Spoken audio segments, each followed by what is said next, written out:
3 decades, TransNet, the regional half-cent sales tax for all things transportation, has kept San Diego County moving, funding key infrastructure improvements and related programs that make our region a better place to live, work, and play.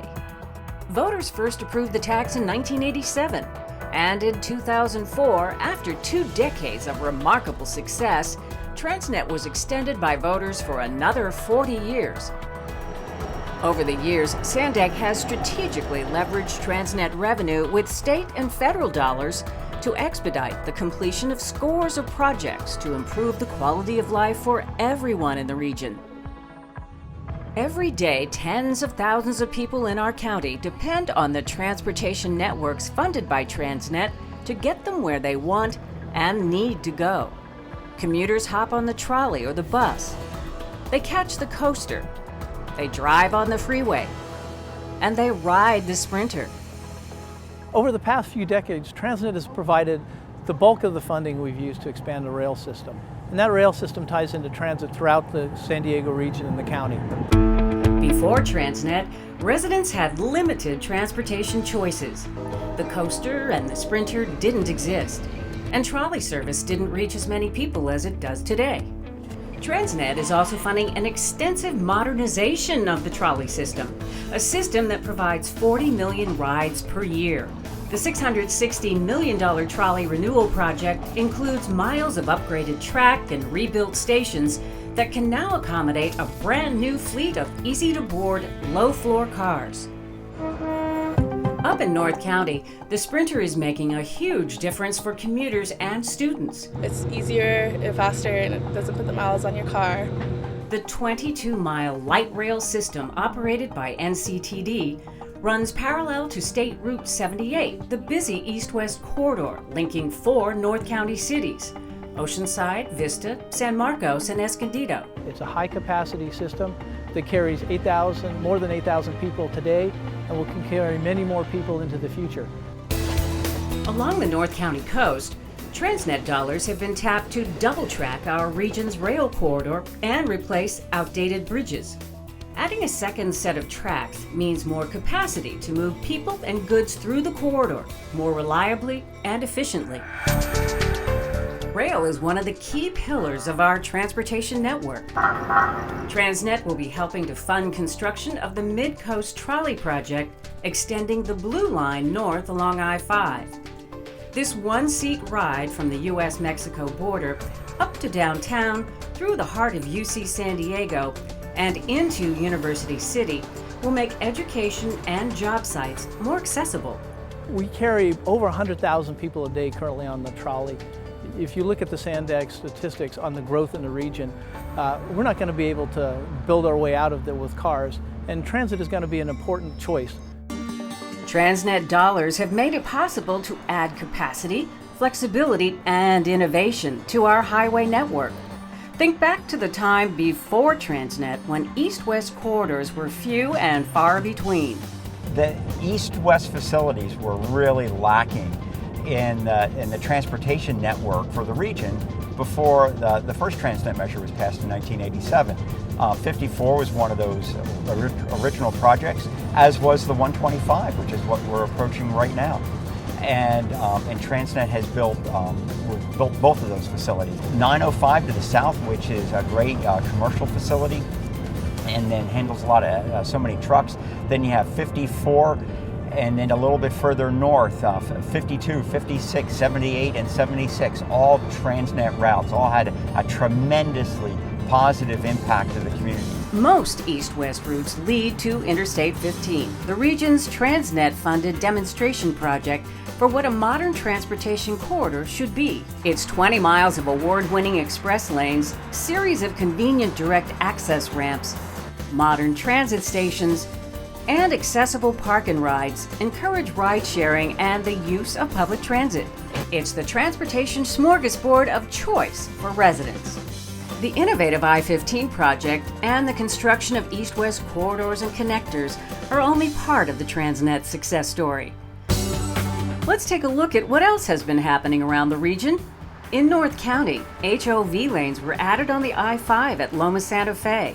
A bridge was replaced and auxiliary lanes were added to the 78 at Nordall Road. A new 2-mile stretch of carpool lanes was added on the 805 from Carroll Canyon Road to the I-5, I-805 merge.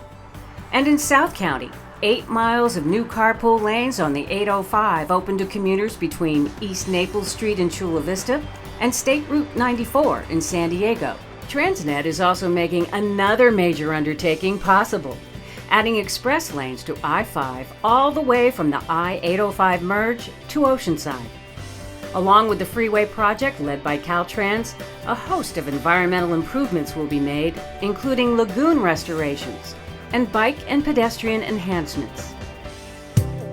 Another historic moment occurred in 2011 when SANDAG leveraged TransNet funds with loans and toll revenues to acquire the financially troubled South Bay Expressway. The toll road is now publicly owned and operating in the black. Not only has TransNet been reshaping our highway commute, hundreds of millions in TransNet monies have been distributed to cities for local street and road improvements. Over the past 3 decades, TransNet dollars have been invested into public transit to expand bus schedules and improve service. In University City, an infusion of TransNet dollars made the Superloop a local favorite. It's really convenient because there's almost no on-campus parking, so it takes about 10 minutes from door to door. Incredibly convenient. It's a fast and frequent MTS bus service that stops at major destinations like the UC San Diego campus, Scripps Memorial Hospital, La Jolla Village Square, University Town Center, and research institutions along Nobel Drive. So the Superloop's been in operation for several years now. It's been very successful. When the Midcoast project comes online in a few years, it'll provide connections from the stations to the job centers within the Golden Triangle area. But one of transit's most significant moments came last year, when MTS and SANDAG launched rapid service in San Diego's mid-city area and along the I-15 express lanes. A high-frequency, limited-stop service, Rapid has been well received by commuters. Rapid carries passengers through heavily populated San Diego neighborhoods like North Park and Normal Heights, and it provides a fast and convenient way to reach the San Diego State campus. From here to SDSU, it used to take, I'd say, about 45 minutes. Now it takes about 25. That's much better. We operate every 10 minutes in the peak, every 15 minutes in the off-peak. Very easy to use, runs late at night, and gets people where they need to go very quickly. The I-15 is the region's first freeway-based rapid service, operating in express lanes and picking up passengers at a series of newly built transit stations. There are 2 routes, one from Escondido to downtown San Diego, a second route from Rancho Bernardo to UC San Diego. How did we best fit transit into the I-15 corridor? And we felt that development of a high-speed, rapid service was the best way to go because we could still use the facility for carpools, van pools, and add the rapid service on top of that. Very soon, South County residents will be able to ride Rapid from the border through Chula Vista to downtown San Diego. SANDAG is using TransNet dollars to design a transportation network that supports smart growth. The idea is to have more compact communities that are pedestrian and bicycle friendly and served by regional transit. When development occurs closer to transit stations and in areas where people can walk to shop, walk to go to school, perhaps even walk to a job, that relieves the pressure on the road network, and it also makes us much healthier. Through the TransNet Smart Growth Incentive Program, SANDAG is encouraging cities to provide amenities that create walkable, convenient, and fun neighborhoods. The program provides grants for planning and infrastructure improvements that can be the catalyst for first-class smart growth development. Smart growth is not a one-size-fits-all, and cities are grappling with how to plan for the projected population growth. Here in the city of Lemon Grove, the city has constructed a brand new, beautiful housing project right at the trolley station.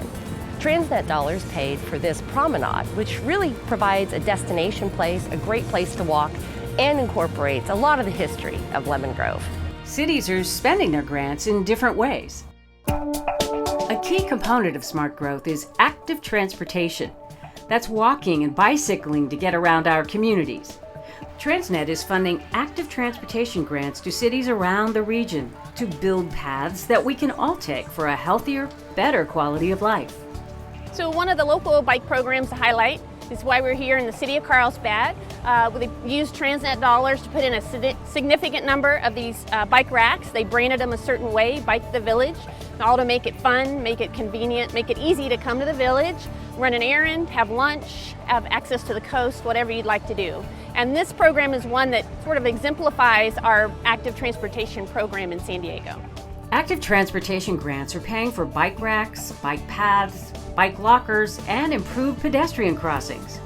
Grants also paid for this traffic calming roundabout between Carlsbad and the city of Oceanside. It slows down traffic and makes riding safer for bicyclists traveling along the coast. TransNet dollars built this segment of the coastal rail trail that feeds into the roundabout. A 44-mile bike path planned along the rail right-of-way, the coastal rail trail will eventually link Oceanside and downtown San Diego. $200 million will be spent over the next decade to add 77 miles to the regional bike network. Some of the projects are already in progress. It's easy to lead an active lifestyle in a climate and environment like the one we enjoy in our region. Preserving that environment is a TransNet priority. Here we are in Agua Hedonda Lagoon in Carlsbad, California. We acquired this property in 2011 with TransNet dollars. It's part of an evolving strategy for sustainability throughout the region. It's a better way to grow. Condos and houses were supposed to be built here next to a state ecological reserve, home to a variety of bird species. But the recession hit and the building industry collapsed. Armed with TransNet monies from its environmental mitigation program, SANDAG stepped in and scooped up the land at a bargain price. Collectively, we can think of this as one larger strategy of bringing together all the conserved lands, acquiring those lands in advance so that we save money as the cost of land goes up, and also providing our mitigation that we have to do anyways for our mobility improvements throughout the region. The mitigation program has allowed SANDAG to acquire more than 3,400 acres of environmentally sensitive land throughout the region at a tremendous savings to taxpayers. As our region grows, TransNet is protecting and preserving our environment and our quality of life. Over the past 3 decades, it's been shaping our communities, supporting smart growth, and offering us a variety of transportation choices.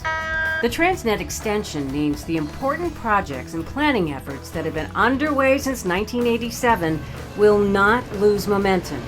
As our region changes, TransNet will continue to play a major role in improving our quality of life. TransNet is leading the way to a more sustainable, more vibrant future for us all.